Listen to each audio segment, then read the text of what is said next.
Let's make sure I can see the comments here. Oh, we haven't started yet. It's cranking.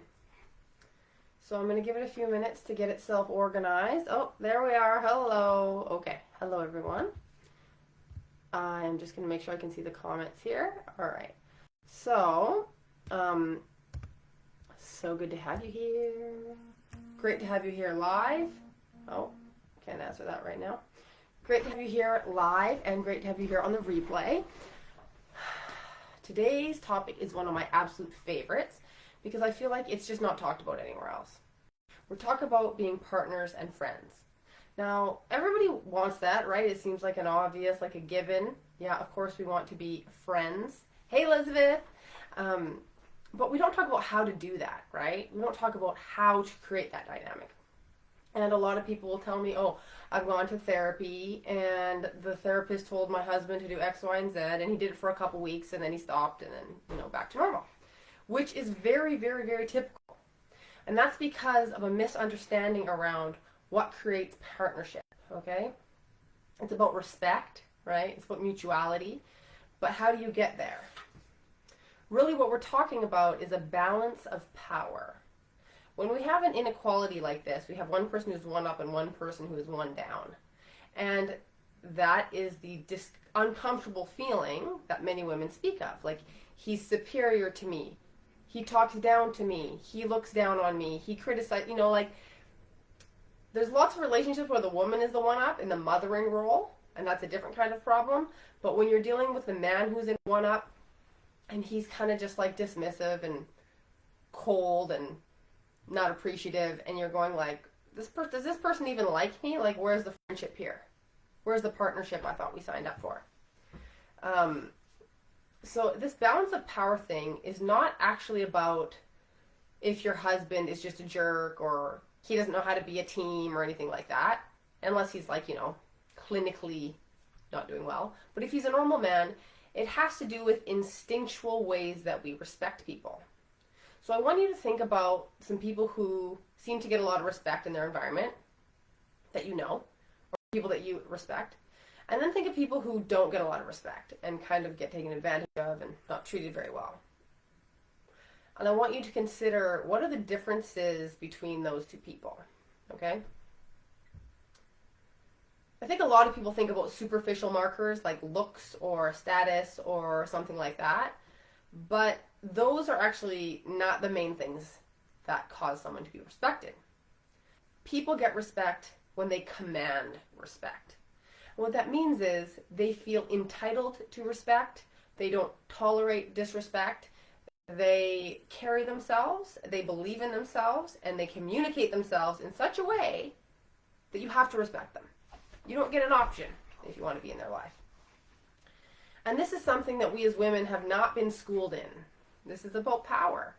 It's about holding our power in a healthy way, right? Not in a dominant way, not in an aggressive way, not in a manipulative way, but owning and holding our power. So there's a few different ways that women typically respond to a man who is more dominant than them. One, they turn into a total doormat. So the doormat mode is, I'm going to try and please you, and I'm going to stuff down all my emotions, and I'm not going to express myself. And the reason she does that is because the few times she did try to express herself, she felt shut down, she felt unheard. So she concluded that this was not going to work, and she would survive by placating, right? This is kind of like the assistant or the maid. She's like, oh, don't want to get him mad, and he gets mad when I do this, and he gets mad when I do that, so I'm going to, do everything I can not to piss him off. And guess what? He's still pissed off. He's still rude. He's still disrespectful. And that's because being a doormat does not work. It doesn't get you respect. It does not get you love. It does not get you friendship. It doesn't get you the relationship you want. The next response, the polar opposite, is to be like the jackal. Like, no matter, whenever he crosses you a little bit, you bite back. You got a loud bark. You're like, no, like, step off, right? I used to be a little bit like this, and I can tend to that when I'm exhausted. And this comes from an understanding that you don't want to be a doormat. You've seen women slave their whole lives for their families and get no respect. And so you're thinking, that's not going to be me. I'm going to stand up for myself. I'm going to speak up for myself. And women like this have the right idea that you need to express yourself, but they don't know how to express themselves. They're still not getting more respect This kind of woman ends up in a very combative relationship. There is constant fighting. It's never good. They might have some peaks in the middle of it, but all that stress from the conflict, they can't come together, they can't meet. And not only that, but the way that she's responding to his disrespect is usually to disrespect him, to raise her voice, to criticize, to say you did this and you're an asshole and whatever, right? So she's engendering more disrespect in her relationship by playing that same game. The third response is to be the volcano. That's when you, in good times, he kind of crosses you and you go, that doesn't matter, I can handle it. And he does it again and you think, no, I'm patient, I can handle that, it's okay, right? Or he does it again, you feel a little bit of a flare-up of anger, but you stuff it back down. I'll be fine. And then, boom, you're tired, one last straw that broke the camel's back, and you are losing your mind, whether you're crying and melting down or you're screaming. And then your partner's all, why are you losing your mind? Like, why do you bring up all this stuff from the past? Like, what's your problem? Which is so hurtful, right? Because you've been carrying this weight. But it's because it's really not an effective way to get respect. You can't choose any of these routes and gain respect from a man.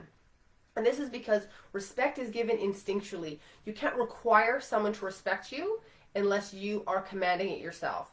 No one can force themselves to be respectful. It won't last long. You can pretend, you can placate someone. But to truly respect them, which is what you're after, you have to own your power in your gut and require it. So how do you require respect from someone? You communicate yourself. You express yourself early and often. So that means, this is funny, my husband's calling me, he's out of town. I gotta turn this off. Sorry about that. You don't let little things go by. So you take the same approach of this jackal woman who knows her heart, who knows things bother her, and you express yourself, but you do it in a respectful way, you do it in a vulnerable way, and you do it in a powerful way. When you express yourself vulnerably with power, you're not asking someone else to validate your experience. You're not like, I'm upset, is it okay that I'm upset? You're like, no, I set the standards in my relationship, in my life, for what upsets me, and I'm saying I'm upset. I'm saying, ouch. I'm saying, oh, like, often it'll be tone of voice a man will give you, or shortness, or maybe he'll say something in such a way that hurts your feelings, and you don't want to just brush that under the rug. The doormat woman freezes, and she smiles. She tries to fawn. She tries to hide the fact that she's burning inside because she doesn't have an outlet for her anger, right? The jackal woman says, shut up. Don't talk to me that way. The volcano woman depends on the day, right? She's disassociated from her heart. But when you're connected with your own self-respect and someone crosses you, you're able to say, hey, I don't like that. That doesn't feel good. Right? I don't like, that tone of voice. It doesn't feel good for me, right? I don't want to experience that in this relationship. I don't want to feel this way. Again, you're talking about yourself. You're not criticizing, you're not attacking, and you're not saying you better or else and how dare you, right? Because you're owning your experience. Part of respect is going, this is my side of the fence. I'm not going to tell you how to live, but I'm going to tell you what I want for me, right? Your husband can live his life however he wants. But when it upsets you, you want to let them know about it. And the second thing you do is you vote with your feet. So you cannot just talk. You can't just say ouch. You can't just say you're upset and not take any action. Because he's going to be like, oh, she complains about this, but she hasn't done anything different. He's not thinking this consciously. This is just his filter on the world. Actions are more significant than words. Which is true, actually. It's a very accurate filter of the world. Because it's easy to fake words. It's not easy to fake actions. Right? The way people move and live says more about them than what they say. 100% of the time. Okay, actions speak louder than words, and they're more honest. So how do you vote with your feet? I'll give you a personal example, okay? So I've dealt with all this stuff. When we started, my husband early in the relationship, we bickered a lot because I was not going to be the doormat, but I had no idea how to be the queen. And that's the archetype that I work with my clients. This is, you are grounded in your power. You don't need to be loud and rowdy to get power because you just know you have it. You have standards that you do not lower. You do not wear down and give them up. Those are your standards. And you conduct yourself with dignity. You don't yell and scream and freak out when you have a problem. You find a way to communicate yourself with respect. So I didn't know how to do that. So My husband is a very powerful, dominant man. He's in a hurry. He would be barking at me or saying things. He didn't think he was being disrespectful. And this is something I want you to remember. Just because you feel disrespected doesn't mean he disrespects you. It just means he's crossed some of your boundaries. He doesn't have the same boundaries. He doesn't know what your boundaries are unless you communicate early and often and vote with your feet. So I want you to be careful not to make it mean something every time your husband hurts your feelings. It may not mean what you think it means. And that just adds insult to injury. So here's the personal anecdote. My husband would misplace his keys regularly. And I would get mad and say, why didn't you hang them on the hook? You know, what is wrong with you? And he would be upset and fussing and yelling, and I would go and help him find the keys. Angrily help him find the keys, bickering at him or making snide comments, right? And I reflected on that as I was learning these ways that I felt disrespected. I felt like his time was more important than my time. And when he had a problem, I had to jump and go do something about it. This is a common dynamic with men and women. And then I realized he didn't make me do that. He can't make me help him find his keys. This is purely in my head that he's making me jump. Purely his emotion is stimulating my activation. Oh my God, I got to do something. My man's upset. But I don't have to. I'm not a doormat. I'm not his maid. I don't have to do anything. So I thought about it and I realized I want to help him, right? He's my husband. I don't want to just ignore him when he's struggling with something. But if he doesn't treat me nice, I don't feel good. So I said to him one day, I don't mind helping you find your keys when you ask me nicely. And so the first time he didn't ask me nicely, I didn't move off the couch. And I just sat there. And I didn't say anything. I zipped the lip. When you vote with your feet, you got to shut up. Because if you add words to it, the message is lost. Okay? You got to just sit. I'd already communicated myself. And then he realized that if he wanted my help, he had to treat me in a particular way that I want to be treated. And you might think, oh, that's common respect and courtesy. Well, maybe it is and maybe it isn't. But in individual couples, there's as many standards as there are fingerprints. People have different needs and different standards. So you can't expect your husband to know yours unless you've communicated and you voted with your feet. Now he checks himself. He's frustrated because he lost his keys. He's not mad at me. But he's going to talk rude to me because he's in his own feelings. But now that he knows my standard, he takes a pause and he says, can you please help me find my keys? And if I'm not busy, I help him. And I don't mind helping him. We're partners, right? This is how you feel partnership because I've elevated myself to partner level. He can't elevate me to partner. He can't. He's going to instinctually be living his life in his way. And unless I show up with my own time, with my own standards, with my own ability to say no, I will never be a partner to that man. I will always be the one down. I will be the assistant. I will be the maid. I will be, backup. And I don't mind supporting him, right? A lot of women don't mind supporting people or their husbands or whatever when they're appreciated, when they're respected. So this is such a huge topic. Part of the reason it's so hard for us as women is we haven't seen this modeled in the women around us, and we don't know if we can do it. We don't know if it will work. We don't feel worthy of that kind of respect really on a deeper level, especially if our parents treated us crappy or whatever. We have this expectation that people will take advantage of us and disrespect us. And that's a block within us that we need to work through.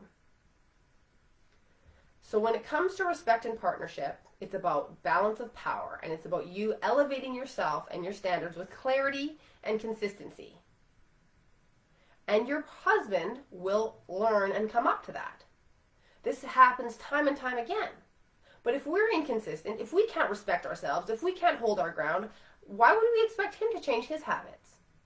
Going to therapy and expecting a therapist to change your husband's habits is a losing game. A losing game every time, because the dynamic between you, the push-pull, the dance, that's what's creating your relationship. So unless you change, he's not going to change. It has to be both of you. When he makes a shift, you have to go into a new spot, and then you'll ingrain a new habit, and then it'll get easy. This is my mind work is so effective because when women just change the steps, 9 times out of 10, the husband comes along. Now, I want to acknowledge those women for whom it doesn't work, because I'm not saying this is a panacea. There are men for whom dominance and power are the only safety they know. And if you're with a man like that, He'll change a little bit when you do this, but he'll get stuck at a certain level, right? That is the vast minority of the cases, and you won't know until you establish yourself in this way. You won't know.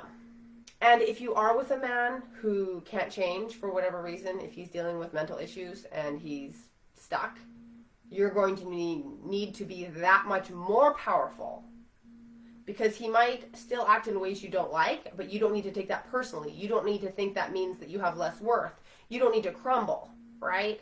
You're going to need that much more metal to live your life with dignity and power in the face of a bit of a volatile partner. Okay, so that's respect. Friendship is very similar. If you value your time, you will be easy to be friends with someone. Whereas if you sacrifice all your time to them and to the family, you won't feel like a friend, you'll feel like a mother. Again, this is about you showing up as someone who has needs, wants, desires, and serving them. That you honor your own needs and desires. Then you have room to be friends with a man. Whereas if you're not honoring them, you're going to be frustrated and irritable and resentful, and you're not going to feel like this guy's your friend, because we're asking him to honor our wants, needs, and desires. We're asking him to come in and help us create the life we need to live, when we're the only ones who can do that. We have to create that life where we feel good. And then we meet him, king and queen, as equals. Okay, so that covers the why he talks down to you. It's because you have not set a clear standard and stuck with it.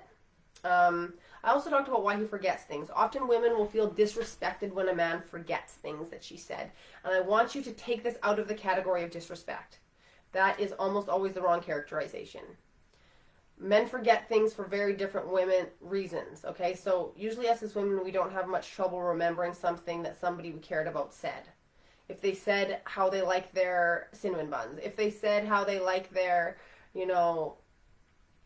coffee, we remember it. Because the details about the people we love are so important to us. That's how we show care, and it's instinctual in a way that we don't have to try really hard to do it most of the time. Men don't do that. They do it. I mean, they do it for us when they're madly in love with us. And my husband does this. He'll say, "Oh, look at that sparkling on the water, just like you like it." He's collected all the things I love, and he talks back to me about them. But that doesn't mean he remembers all the tasks I ask him to do. So here's an example. My husband respects me. He loves me. He's so devoted to me. Like, I know this on a 100% core level. And I will ask him to do something, some little task, and he can forget it for months. I know it's not because he disrespects me. It's because when you have a single focused person, he's doing the thing he's doing. You ask him to do something. He says, "Okay, I'll do that." And then he forgets about it and goes back to what he's doing. And the thing that's really convinced me about that is I've seen him do that with his own tasks. It's not like he's just doing it because it's my tasks.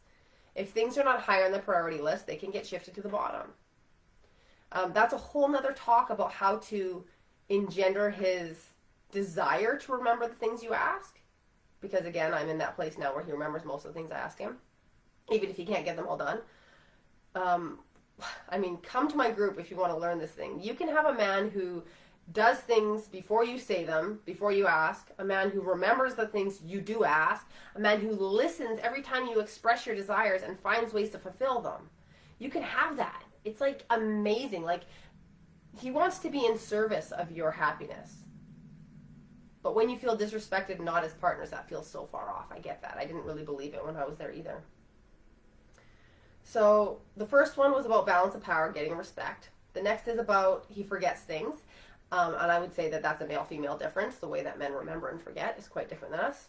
And then the third one I said I would talk about is quality time. As women, I haven't met a woman who doesn't want a lot of quality time with the man she loves and who hasn't struggled with him spending time with her. Now, there's the opposite. There's some women whose men won't leave them alone. And again, that's when the balance of power is reversed, when you're too dominant and he's kind of needy. But today we're talking about when the man is overly dominant above you and you feel like he doesn't care, he doesn't respond to your needs, he doesn't want to spend time with you. Now, the first part is the respect and partnership. When you get that cleared up, you're going to start living your life without him. You're going to start doing stuff and doing your hobbies and meeting your friends and not waiting for him to create the fun and excitement and joy in your life. You're just going to go do it. And that alone is going to make him go, oh, what's she doing? Huh, she's not around every time I just sit down. If you're so available and convenient, he doesn't have to plan anything to see you. He doesn't have to miss you at all. You need to create some distance. You need to be away from your husband a little bit. This idea that you should be together all the time is total nonsense. It doesn't work. So the other part of quality time is creating emotional attraction. And this is where you create an emotionally safe relationship so that your partner wants to be in your presence. Men operate in a world that is very competitive with other men. Like, we think that men are harsh to us sometimes, and that's because they're harsh to each other. Like, have you been on a construction site and see the way the boss talks to subordinates and the subordinates talk to each other? It's ugly. Like, it's just mean, right? It's bullying. And this is what they've been reared under. So sidebar, I built this house with my husband. And again, we were new in our relationship, no kids yet. And he would work from the moment he woke up until way late in the day. And he wouldn't take many breaks. And I was starving. And I felt like he was overworking me and disrespecting me. And he was cold. He was goal-oriented. There was no fun banter. It was just like work, work, work, work. And I was crushed. I felt disrespected. I felt like he wasn't treating me nice. Here we were working together, expected me to labor hard with him, and he wasn't treating me nice. And that's because that's not how he worked. That's not how he worked with other men. That's not what he was used to. That was a totally foreign thing, that he should attend to any of my emotional needs while also completing a project. And I've talked to many men to corroborate this, that it's hard for them to hold those two things at the same time. People doing good and getting the job done, especially in these physical labor jobs. And I used to cry and fight with him and say, how can we never take any breaks and I'm starving? And he would say, I just need to finish this job and whatever. And then again, it dawned on me, why am I putting it in his hands how I take care of myself? I have to take care of myself. So I said, look, I'm going to go have lunch. And I would leave for lunch at noon. And he would say, okay. He didn't complain. He didn't say, no, you have to keep working. It's just that before I was trying to make him stop working with me. And he was driven to keep working. He wanted to get the job done. He wouldn't take lunch until 2 or 3 o'clock, whatever time he took, it didn't matter. And then some days, at like 4 or 5, when I was absolutely exhausted and spent and he was still working, I'd just walk away. I'd go down to the river and have a swim. But these are things that I teach my clients now that were very hard to learn without a mentor. Because I didn't know I could just walk away. I didn't know that that's what actually works and he's not going to be offended if I do that. And now it's like, whenever there's a conflict, whenever there's something coming up in me, I always check back in. Have I put myself first? Have I taken responsibility for my own needs? Or am I blaming him for not doing it for me? It's a different approach, and it's so effective. It's just so effective. I can't explain to you how effective it is. You have to endure a little bit of discomfort at the beginning, of guilt, of not serving, of not doing for others all the time. But once you get past that, oh my God, it's like, women get divorced at midlife because they feel stifled, because they feel unheard, because they feel lonely, right? And all those things can be fixed in your marriage. You're stifling yourself. Nobody can make you. You're not locked up in a box. You can do whatever you want and stay married. Well, I mean, not whatever you want, but most things, right? You can be heard. You can express yourself. You can walk away if it's not working. And I don't mean walk away permanently. I mean walk away in those little situations where you don't like how it's going. You can set all these micro boundaries without setting the big boundary, which is, I'm out of here. That's it. I can't tolerate this anymore. So I wanted to do this really in-depth training with you because the doors to my Love for Life BFFs close next Monday, the 13th. And I want you to see that this is just the tip of the iceberg, right? We're going to go into how you feel about yourself so that you're able to actually act these things out. We're going to go into why you give up really early as soon as he doesn't respond the way you like him to. The consistency that's provided by mentorship and community support, it's so effective that most of my clients, what happens is it's like a tipping point, right? I don't know if you've read that book, but they'll be like, things are really bad, and then we start working on the mindset, working on new behaviors, and it's really hard right at the beginning. And then about 4 weeks is the tipping point. It only takes 4 weeks. 4 weeks, she goes, oh, he's started to change. Oh my God, he's doing things without asking.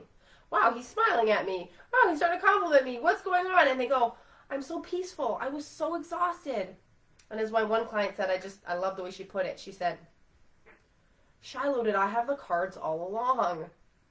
And I said, you did, but how could you have known? Because the level of power you possess is way beyond what anyone has shown you. You are so powerful in your relationship.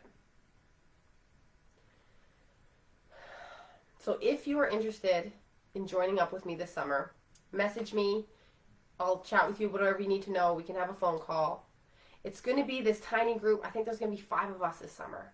And we're just going to do trainings like this, regular trainings like this, and then calls where I can coach you on the particulars that are going on. You'll get one-on-one calls as well. I guarantee that you will be satisfied. If you're not satisfied, I'll keep meeting with you.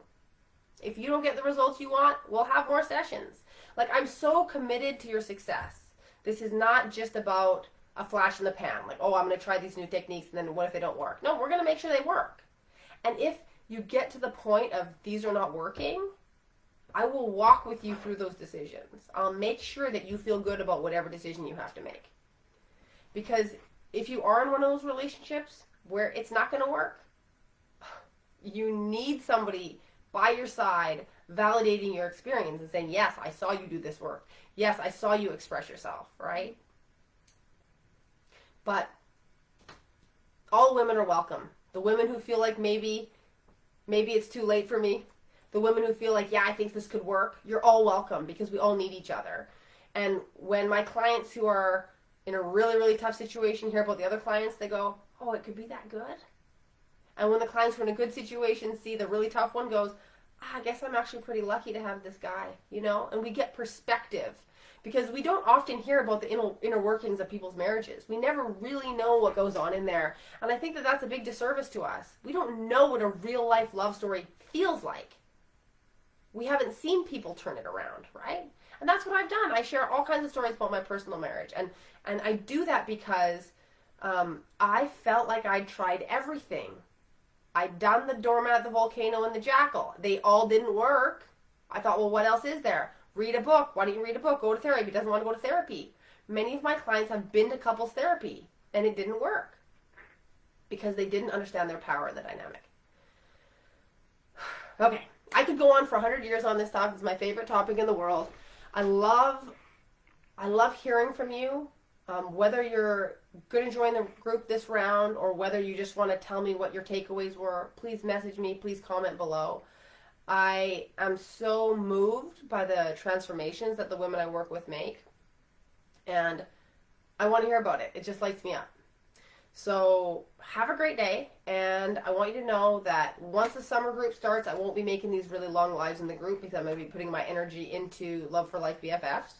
And this is the first round, so the price is less than it will be in the future. The attention you'll get from me is more because it's a very, very small group. So if you want to get in on this ground level with me before things start to get bigger, this is your chance. It's a golden opportunity. So you can enjoy your summer and not just trial through this thing called marriage. Have a wonderful day. Message me. Don't be shy. I'm happy to answer all your questions. Have a great time. Bye-bye.